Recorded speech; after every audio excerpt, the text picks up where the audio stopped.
Troy Firth has lived his entire life in northwestern Pennsylvania and has had a hand in many aspects of the forest industry in this region, whether it is through his early years skidding logs or becoming the second or third largest maple syrup producer in the state.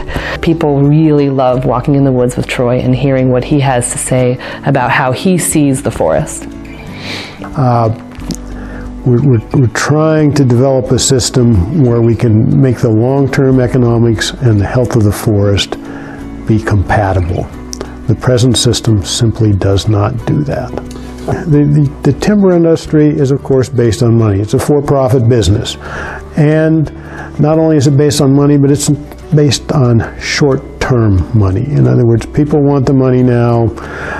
The forest suffers for that. The long-term resilience, health of that forest suffers.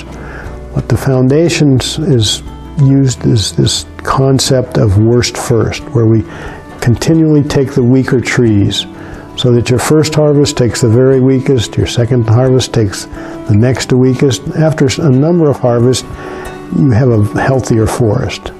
The lands that we protect are not protected in a preservationist kind of museum-like setting. These lands are staying as working lands, and therefore they are continuing to be integral to the community. They contribute to the rural economy.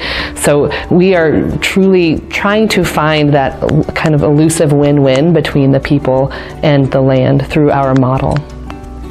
If you're going to consider logging, there's the simple mechanics of logging. In other words, it's getting the tree here to a landing and doing as little damage as possible, which is critically important. The tree selection is the primary thing, but the mechanics is also very important.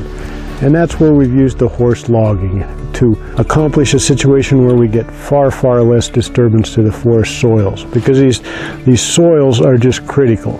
Troy is shaking things up in the timber industry. He's definitely has not been afraid to stand alone for decades in this region with his approach, and his approach is working. And the other thing that Troy is doing is he's also exercising the same generosity that we are asking of our community, of our membership, of the people that are approaching us for land conservation projects. Troy is the walking embodiment of environmental conservation and land ethic, and generosity and selflessness to go with it. We've seen the health of these forests improve. I'm becoming more and more convinced of that. It's not only the quality of the standing trees, but all the biotic community that resides therein. That's the wildflowers, the diversity.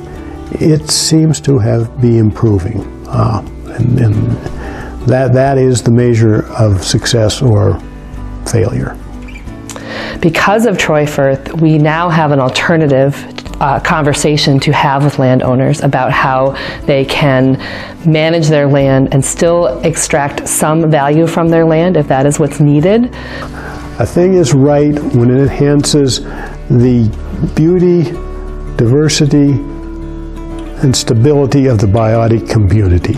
It is wrong when it does otherwise.